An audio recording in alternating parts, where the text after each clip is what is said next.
Guys पहिला यो video हेरौँ अनि यसको फन्नी कमेन्ट पढ्ने है त।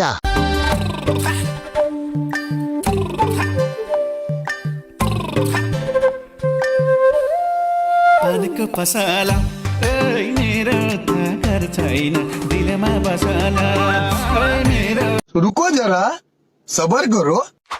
बल्ल आज चाहिँ माइला दाइको होठले न्याय पाएछ।